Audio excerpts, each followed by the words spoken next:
Hey guys, మన ఛానల్లో ఉన్నటువంటి ఎస్ఐ కానిస్టేబుల్ ఆస్పిరెంట్స్కి గుడ్ న్యూస్ అండి. మన యాప్లో మరి ప్రారంభ ఆఫర్లో భాగంగా మరి ఎస్ఐ మరియు కానిస్టేబుల్ ఉద్యోగాలకు సంబంధించిన ఫుల్ కోర్స్ని కేవలము 399 రూపీస్కే ప్రారంభ ఆఫర్లో భాగంగా మొదటి 100 మంది అభ్యర్థులకు కేవలం 399కే 1 ఇయర్ కాదు 2 ఇయర్స్ వ్యాలిడిటీతో మరి కోర్స్ అయితే ఆఫర్ చేస్తున్నామండి. ఎవరైతే గత నోటిఫికేషన్లో జాబ్ సాధించలేకపోయారో, అంతేకాకుండా ఎవరైతే కొత్తగా కాంపిటేటివ్ ఫీల్డ్కి వచ్చారో తప్పకుండా కోర్స్ తీసుకొని మీ ప్రిపరేషన్ ఈ రోజే ప్రారంభించండి. ఓకేనా? మరి ఫుల్ కోర్స్లో మనకు 1000కి పైగా క్లాసెస్ ఉంటాయి. ఈచ్ అండ్ ఎవ్రీ టాపిక్ సంబంధించిన పీడిఎఫ్ ఉంటుంది. ఈచ్ అండ్ ఎవ్రీ టాపిక్ సంబంధించిన టెస్ట్ సిరీస్ కూడా అందుబాటులో ఉంటుంది. అంతేకాకుండా ఎగ్జామ్ టైంలో ఇప్పుడు కనుక మీరు కోర్స్ తీసుకుంటే టాప్ 2022 15 to 20 గ్రాండ్ టెస్ట్లు కూడా అప్డేట్ చేయడం జరుగుతుంది యాప్లో. ఇప్పుడు తీసుకున్న వారికి మాత్రమే ఈ ఆఫర్ వర్తిస్తుందండి. మొదటి 500 మందికి మాత్రమే. మరి కోర్స్ ఏ విధంగా తీసుకోవాలి? యాప్ లింక్ వీడియో డిస్క్రిప్షన్లో ఉంది, లేదా ప్లే స్టోర్లో ఆర్కే ట్యూటోరియల్ అని టైప్ చేసి డౌన్లోడ్ చేసి మీ మొబైల్ నెంబర్తో రిజిస్టర్ అయ్యి స్టోర్ ఆప్షన్లో కోర్స్ ఉంటుంది, పర్చేజ్ చేయండి. ప్రతి ఒక్కరు తీసుకోవడానికి ట్రై చేయండి, చాలా యూస్ఫుల్గా ఉంటుంది. All the best. So guys, late చేయకుండా కంటెంట్లోకి వెళ్ళిపోదాం ఇక. మొదటిసారి మన ఛానల్ చూస్తున్నవారు తప్పకుండా సబ్స్క్రైబ్ చేయండి. ఓకే, చిన్న లైక్ కూడా చేసి స్టార్ట్ చేయండి. ఓకేనా? మరి అన్ని పోటీ పరీక్షలకు కూడా చాలా ముఖ్యమైనటువంటి ప్రాచీన భారతదేశ చరిత్రలో జైన మరియు బౌద్ధ మతాలు భారతదేశ చరిత్రలో చాలా ప్రాముఖ్యత కలిగినటువంటి టాపిక్ అండి ఇది. ఓకేనా? ప్రతి ఎగ్జామ్లో కంపల్సరిగా ఈ యొక్క జైన బౌద్ధ మతాలపైన కంపల్సరిగా 1 లేదా 2 మార్కులు 100% వస్తాయి. ఓకేనా? కాబట్టి దీనిపైన మనము కంపల్సరిగా ప్రాక్టీస్ అయితే చేయాల్సి ఉంటుంది. ఓకే, మరి ఎవరైతే మన యాప్లో ఇప్పటివరకు ఎస్ఐ కానిస్టేబుల్ కానీ, ఓకేనా, సిడిపిఓ కానీ, ఈఓ కానీ ఈ కోర్సులు పర్చేజ్ చేశారో, గ్రూప్ 2 కానీ ఈ కోర్సులు ఎవరైతే పర్చేజ్ చేశారో వారంతా కూడా రెగ్యులర్గా ఈ యొక్క రివిజన్ క్లాసెస్ అయితే రెగ్యులర్గా ఫాలో అవ్వండి. ఓకేనా? మీకు ఏదైనా టాపిక్ పైన డౌట్ ఉంటే కామెంట్ చేయండి, తప్పకుండా క్లాస్ చెప్తా. Okay, question number 1. క్రీస్తు పూర్వము 6వ శతాబ్దంలో భారతదేశంలో ఉద్భవించిన మతములు ఏవి? ఏ మతాలండి? జైన మరియు బౌద్ధ మతాలు భారతదేశంలో ఉద్భవించాయి. మరి జైన మరియు బౌద్ధ మతాలు ఆవిర్భవించడానికి లేదా ఉద్భవించడానికి ప్రధాన కారణం ఏంటండి? ఆ టైంలో హిందూ మతంలో ఉన్నటువంటి విగ్రహారాధన, ఓకేనా, విగ్రహారాధనను వ్యతిరేకిస్తూ ఓకే ఈ 2 మతాలు కూడా ఏర్పడ్డాయి. ఓకేనా? ముందుగా మరి జైన మత స్థాపకులు ఎవరండి? జైన మత స్థాపకులు పార్శ్వనాథుడు. నెక్స్ట్, జైన మత గురువులను ఏమని పిలుస్తారండి? జైన మత గురువులను తీర్థాంకరులు అంటారు. ఓకే, తీర్థాంకరులు అంటారు. నెక్స్ట్ వన్, తీర్థాంకరులు అంటే ఏంటి మరి? What is the meaning of tirthankaras? Okay, జీవన స్రవంతిని దాటించువారు. జీవన స్రవంతిని దాటించువారు. నెక్స్ట్, జైనులలో 23వ తీర్థాంకరుడు ఎవరు? 23వ తీర్థాంకరుడు పార్శ్వనాథుడు. నెక్స్ట్, 24వ తీర్థాంకరుడు ఎవరండి? వర్తమాన మహావీరుడు. జైన మతానికి అత్యంత ప్రాముఖ్యతను తెచ్చిపెట్టిన వ్యక్తియే వర్తమాన మహావీరుడు. ఓకేనా? నెక్స్ట్, జైన తీర్థాంకరులు మొత్తం ఎంతమంది అండి? మొత్తం 24 మంది ఉంటారండి. ఓకేనా? నెక్స్ట్, జైనులలో మొదటి తీర్థాంకరుడుగా ఎవరు ప్రసిద్ధి? ఎవరండి? ఋషభనాథుడు. ఋషభనాథుడు. నెక్స్ట్, వర్తమాన మహావీరుడు ఎక్కడ జన్మించారు? ఎప్పుడండి? క్రీస్తు పూర్వము 540లో వైశాలి సమీపంలోని కుందా గ్రామంలో జన్మించడము జరిగింది. నెక్స్ట్ వన్, వర్తమాన మహావీరుని తల్లిదండ్రులు ఎవరండి? సిద్ధార్థుడు మరియు త్రిశలదేవి వర్తమాన మహావీరుని యొక్క తల్లిదండ్రులు. నెక్స్ట్, మహావీరుని యొక్క భార్య పేరేంటి? మహావీరుని భార్య యశోధ అండి. ఎవరండి? యశోధ. నెక్స్ట్ వన్ చూద్దాం. మహావీరుని యొక్క కుమార్తె పేరేంటి? మహావీరుని యొక్క కుమార్తె ఎవరండి? ప్రియదర్శిని. ఓకే, ప్రియదర్శిని. నెక్స్ట్, వర్తమాన మహావీరుని యొక్క బిరుదులు ఏంటి? చాలాసార్లు ఎగ్జామ్లో అడిగారండి. ఏంటి? జనుడు కాదు, జీనుడు, కేవలి, నిగ్రగ్రంథుడు, మహావీరుడు అనేటువంటి బిరుదులు కలవు. నెక్స్ట్, వర్తమాన మహావీరుని అనుయాయులను ఏమంటారు? అంటే వర్తమాన మహావీరుని ఫాలోవర్స్ని ఎవరంటారండి? జైనులు. నెక్స్ట్, వర్తమాన మహావీరుడు ఎప్పుడు ఎక్కడ మరణించారు? క్రీస్తు పూర్వము 468లో రాజగృహం సమీపంలోని పావాపురిలో మరణించడం జరిగింది. ఇంపార్టెంట్ క్వశ్చన్ అండి. ఎక్కడ జన్మించాడు, ఎక్కడ మరణించారు, కైవల్యం పొందాడు అనేది చాలా ఇంపార్టెంట్. ఓకే. నెక్స్ట్, వర్తమానునికి ఎప్పుడు ఎక్కడ జ్ఞానోదయం కలిగిందండి? ఎక్కడండి? తన యొక్క 42వ సంవత్సరంలో జృంబిక గ్రామ సమీపంలో సాల వృక్షము క్రింద మరి జ్ఞానోదయము కలిగింది. ఈ వృక్షం పేరు ఇంపార్టెంట్. ఎక్కడండి? సాల వృక్షము. ఓకే, జృంబిక అనేటువంటి గ్రామంలో. నెక్స్ట్ వన్, పార్శ్వనాథుడు ప్రతిపాదించిన 4 సూత్రములు ఏవి? అసత్యం ఆడరాదు, ఓకే, ఆస్తిపాస్తులు ఉండరాదు, జీవహింస చేయరాదు, దొంగతనము చేయరాదు అనేటువంటి 4 సూత్రములను వీరు ప్రతిపాదించడము జరిగింది. నెక్స్ట్ వన్, పార్శ్వనాథుని 4 సూత్రాలకు వర్తమానుడు చేసిన 5వ సూత్రం ఏంటి? సో 4 ఉండేది, దానికి వర్తమాన మహావీరుడు ఒకటి యాడ్ చేశారండి. ఏంటి? బ్రహ్మచర్యము. ఓకే, బ్రహ్మచర్యము అవలంబించుట. నెక్స్ట్, మహావీరుడు బోధించిన పంచసూత్రములను ఏమంటారండి? పంచవ్రతములు అంటారండి. ఏమంటారండి? పంచవ్రతములు. నెక్స్ట్, జైనమత గ్రంథాలు ఏవి? అవి ఎన్ని? ఏంటండి? వీటిని అంగములు అంటారు. మొత్తము 12 ఉంటాయండి. ఏంటండి? జైనమత పవిత్ర గ్రంథాలు ఏంటి? అంగములు. ఇవి 12 ఉంటాయి. నెక్స్ట్, జైనమత త్రిరత్నాలు ఏవి? సద్భక్తి, సత్ జ్ఞానము, సదాచారము అనేటువంటి 3 రత్నాలు అయితే ఉంటాయండి. త్రిరత్నాలు అంటారు. ఓకే. నెక్స్ట్, జైనమతను ప్రోత్సహించిన మౌర్య చక్రవర్తి ఎవరండి? మౌర్య చంద్రగుప్తుడు లేదా చంద్రగుప్త మౌర్యుడు. జైనమతాన్ని స్వీకరించి ఈయన తన యొక్క శేషప్రాయంలో, అంటే తనకు వయసు మళ్ళిన తర్వాత వృద్ధాప్యంలో ఏం చేశారండి?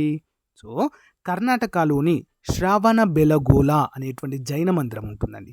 బాహుబలి అని విన్నారు కదండి. బాహుబలి అంటే యాక్చువల్గా వర్తమాన మహావీరుడి యొక్క విగ్రహం అండి. శ్రవణ బెలగోళ కర్ణాటకలో ఉంటుంది, ప్రముఖ జైన దేవాలయం. అయితే ఈ శ్రవణ బెలగోళ అనేటువంటి జైన దేవాలయానికి వెళ్ళి అక్కడ ఒక ప్రశాంతంగా ఉండేటువంటి ఒక చిన్న గుహను చూసుకుని అక్కడ ఒక వ్రతం చేశారు. ఏంటి ఆ వ్రతం? పేరు సల్లేఖన వ్రతము. ఈ సల్లేఖన వ్రతం యొక్క ప్రాముఖ్యత ఏంటండి? ఆ గుహలో కూర్చొని, ఒక దగ్గర కూర్చొని దైవ స్మరణ చేస్తూ ఆహారం తీసుకోరు, నీరు కూడా తీసుకోరండి. కంప్లీట్గా ఏది తీసుకోకుండా చనిపోయే వరకు అలాగే ఉండడమే సో సల్లేఖన వ్రతము అంటారు. జైన మతంలో ఇది ప్రసిద్ధి. ఓకే, చంద్రగుప్త మౌర్యుడు కూడా ఆ సల్లేఖన వ్రతాన్ని ఆచరించి చనిపోయారు. నెక్స్ట్ వన్, ఏ మౌర్య చక్రవర్తి కాలంలో పాటలీపుత్రంలో జైన పరిషత్తు జరిగింది? ఎప్పుడండి? మౌర్య చంద్రగుప్తుని కాలంలో. జైన మతం ఎన్ని శాఖలుగా విడిపోయింది? అవి 2 అండి. ఒకటి శ్వేతాంబరులు మరియు దిగంబరులు, 2 రకాలుగా 2 శాఖలుగా విడిపోయింది. నెక్స్ట్, జైన మతమును దక్షిణ భారతదేశంలో వ్యాపింపచేసినది ఎవరండి? భద్రబాహువు. నెక్స్ట్, జైన పరిభాషలో కుద్దశాల లేదా కేవల వస్త అంటే ఏంటి? అంటే మోక్షము పొందడం. నెక్స్ట్, పార్శ్వనాథుడు జ్ఞాని అగుటకు తపస్సు చేసిన కాలం ఎంత? ఎన్ని రోజులు చేశారండి? 84 days, 84 రోజులు తపస్సు చేసిన తర్వాత జ్ఞానోదయం కలుగుతుంది. నెక్స్ట్, జైన మతము అనే పేరు ఎవరి వల్ల వచ్చింది? వర్తమాన మహావీరుడు వల్ల. నెక్స్ట్, ఏ సత్యాన్వేషణలో వర్తమానుడు తపస్సు చేసిన కాలం ఎంతండి? 12 సంవత్సరాలు మరి తపస్సు చేస్తారు. నెక్స్ట్, చేతన అచేతనములయందు జీవము కలదని ఏ మతస్థుల విశ్వాసము? జైన మతస్థులది. జైనులలో తెల్లని వస్త్రములను ధరించువారు ఎవరు? తెల్లని వస్త్రాలు ఎవరండి? శ్వేతాంబరులు ధరిస్తారండి. ఓకేనా. నెక్స్ట్, జైనుల కొరకు ఉదయగిరి వద్ద గోలు త్రవ్వించిన కళింగ చక్రవర్తి ఎవరండి? మహారాజా కరవేలుడు. ఎవరండి? కరవేలుడు. నెక్స్ట్ వన్ చూద్దాం. జ్ఞానోదయమైన పిదప వర్తమానుడు ఏ పేరుతో పిలువబడ్డారు? కేవలి. నెక్స్ట్ వన్, మోక్ష సాధనకు జైన మతము సూచరించిన విధానము ఏంటండి? సల్లేఖన వ్రతం. ఇంతకుముందు చెప్పాను కదా. నెక్స్ట్, జైన మతంలో అత్యంత కఠినమైన సిద్ధాంతాలు ఏవి? బ్రహ్మచర్యము మరియు అహింస. బౌద్ధ, జైన మతములలో ఏది ప్రాచీనమైనది? ఏంటండి? జైన మతమే ప్రాచీనమైనది. ఓకే, నెక్స్ట్ వన్ చూద్దాం. జైన మతము సాహిత్యాన్ని ఏమంటారు? జైన మతంలో సాహిత్యాన్ని ద్వంద్వ శాంఘములు అంటారు. ద్వంద్వ శాంఘములు. నెక్స్ట్, శరీరాన్ని క్రమంగా శుష్కింప చేసుకుంటేనే ఏమంటారండి? సల్లేఖనము. నెక్స్ట్, జైన భిక్షువుల నివాసముని ఏమంటారు? భిక్షగృహ. నెక్స్ట్, శ్రవణ బేలగౌలలోని జైన భిక్షువు విగ్రహము ఎవరిదండి? బాహుబలి. శ్రవణ బేలగొల ఏ రాష్ట్రంలో కలదు? ఎక్కడండి? కర్ణాటక. సల్లేఖన దీక్ష ద్వారా శరీరమును త్యజించిన మౌర్య చక్రవర్తి ఎవరండి? చంద్రగుప్త మౌర్యుడు. నెక్స్ట్, ఆత్మ నిగ్రహము దేనిని ఆపుదల చేయునని పార్శ్వనాథుడు బోధించను అంటే కర్మను. నెక్స్ట్, కర్మను నిర్మూలించుటకు పార్శ్వనాథుడు బోధించిన మార్గం ఏంటండి? తపస్సు. నెక్స్ట్, మహావీరుని కాలమున మగధాను పాలించిన రాజు ఎవరు? బింబిసారుడు. మహావీరుని ప్రామాణిక గ్రంథములు అని వీటిని అంటారంటే వేదములు. నెక్స్ట్ వన్ చూద్దాం, బౌద్ధ మతం గురించి. బౌద్ధ మత స్థాపకులు ఎవరండి? బుద్ధుడు. ఓకే, బుద్ధుని అసలు పేరేంటి? సిద్ధార్థుడు. బుద్ధుడు ఏ ప్రదేశంలో జన్మించారు? లూంబిని వనం అండి, బీహార్లో ఉంటుంది. నెక్స్ట్, బుద్ధుని యొక్క తల్లిదండ్రులు ఎవరు? శుద్ధోదనుడు మరియు మాయాదేవి గారు. నెక్స్ట్, బుద్ధుని యొక్క కుమారుడు పేరేమిటండి? రాహులుడు. నెక్స్ట్, గౌతమ బుద్ధుడు పుట్టిన సంవత్సరం ఏది?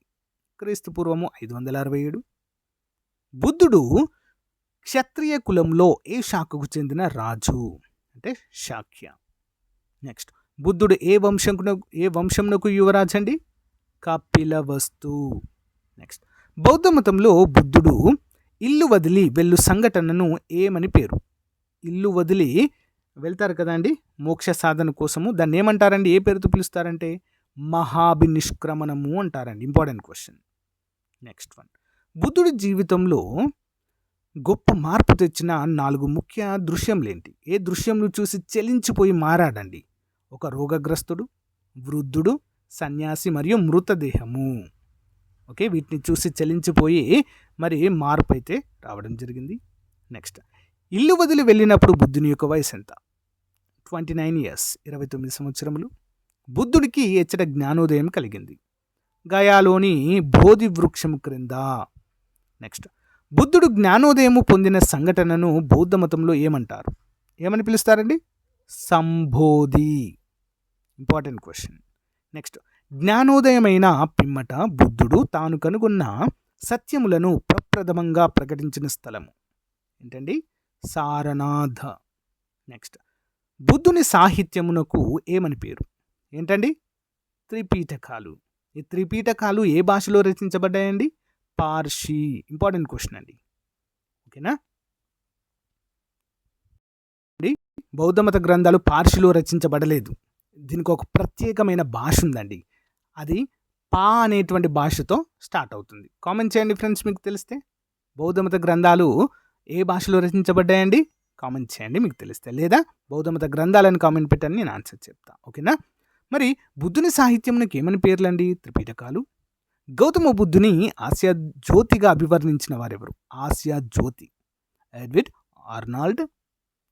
గౌతమ బుద్ధుని ప్రపంచ జ్యోతిగా అభివర్ణించిన వారు శ్రీమతి రైన్ డేవిడ్స్. బుద్ధుడు కుషినగరమున నిర్యాణమును చెందినప్పటికీ ఆయన వయస్సు ఎంత? 80 సంవత్సరములు. బుద్ధుడు ఎన్ని సంవత్సరములు ధర్మబోధ చేసినంటే 45 సంవత్సరాలు. బుద్ధుని రథసారథికి పేరేమిటి? ఏంటండి? చెన్నడు లేదా చెన్నా. నెక్స్ట్, బౌద్ధ మహాసభలను ఏమంటారు?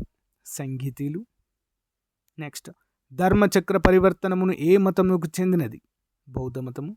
బుద్ధుడు కనుగొన్న చతురాస్య సూత్రములు ఏవి? ఏంటండి?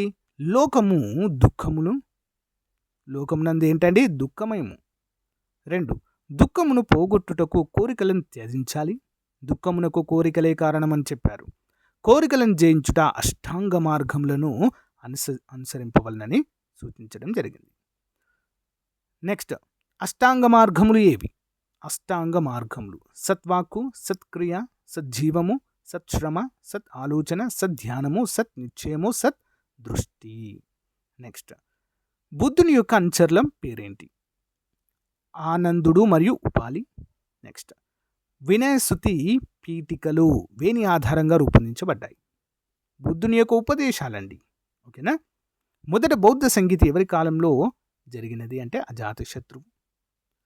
నెక్స్ట్ మొదటి బౌద్ధ సంగీత అధ్యక్షత వహించిన వారు ఎవరు? మహాకాశ్యపుడు. మొదటి బౌద్ధ సంగీత ఎక్కడ జరిగిందంటే రాజగృహము. మొదటి బౌద్ధ సంగీతి నందు రూపొందించబడినది ఏంటి అంటే వినయ శృతి పీఠికలు. అభిధమ్మ పీఠిక తర్వాత ఉంటుంది. ఓకే.